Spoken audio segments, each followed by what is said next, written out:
Hora de conversar com o Rodrigo Orengo, direto de Brasília. A gente vai falar sobre essa relação claudicante do Brasil com a guerra na Ucrânia. Não sai uma palavra de condenação e nem de aprovação do presidente Bolsonaro em relação ao que está acontecendo lá fora. Os diplomatas meio que têm que fazer um malabarismo para dar as suas declarações e ainda assim se manterem alinhados com aquilo que sai do Palácio do Planalto e do Itamaraty. E aí a Ucrânia, especialmente os representantes da Ucrânia no Brasil, não estão nada satisfeitos com essa situação, querem uma condenação mais veemente, mas por algum motivo o presidente foi super aberto e mostrou-se super disposto a receber de braços abertos eventuais ucranianos que queiram vir ao Brasil, né, Orengo? Bom dia para você.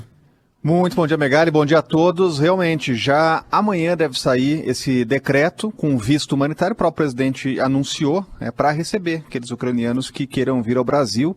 A gente está falando aí de uma crise humanitária, de milhões de pessoas estão deixando a Ucrânia e os países estão avaliando de que forma receber esses estrangeiros. Então teremos o visto humanitário. Não é a primeira vez, Megali, já tivemos outras oportunidades aqui, em conflitos, em tragédias, o Brasil abrindo as fronteiras para receber ucranianos, né? Então já amanhã devemos ter a formalização. Agora, é claro que se criou um constrangimento, né? Por quê?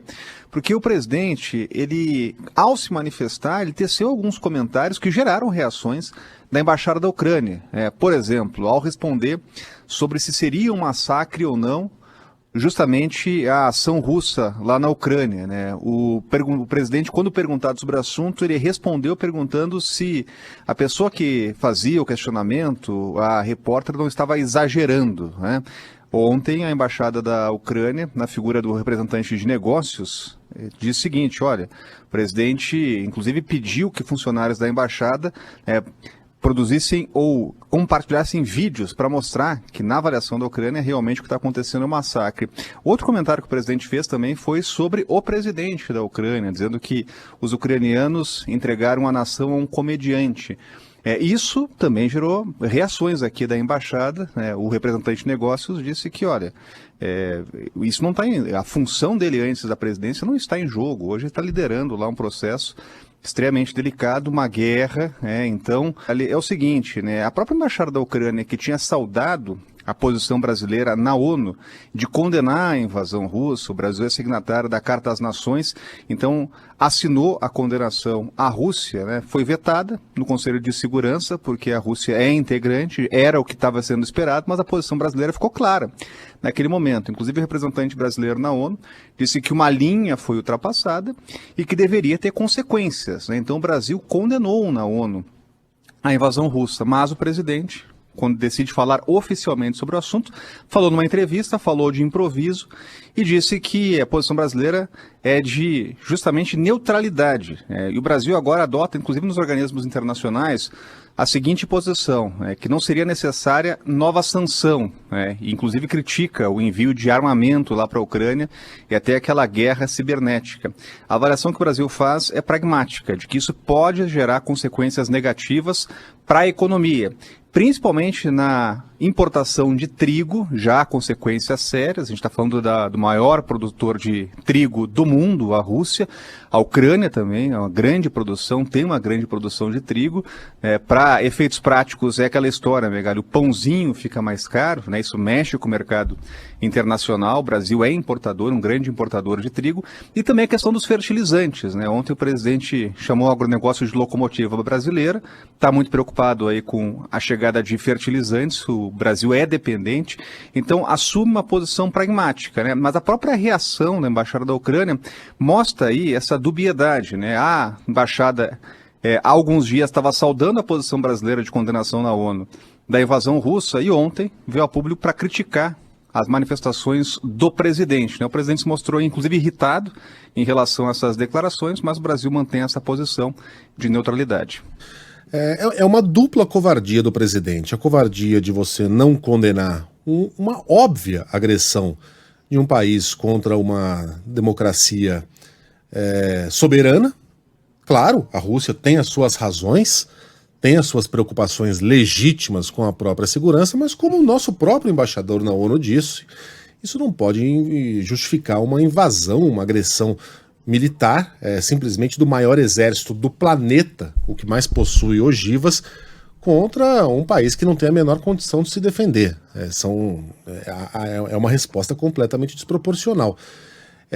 A gente não se pronunciar de maneira enfática por meio de palavras do presidente a respeito do que está acontecendo naquela região, não só é uma covardia, mas pragmaticamente falando, não vai fazer nenhuma diferença, porque não vai ser essa condenação que vai fazer com que os russos decidam aplicar uma sanção econômica de deixar de vender fertilizantes ao Brasil. A Rússia não está nem em posição de aplicar sanções econômicas contra ninguém. Sim, essa exportação pode ser prejudicada, mas pelo contexto geral, pelo que está ocorrendo ali.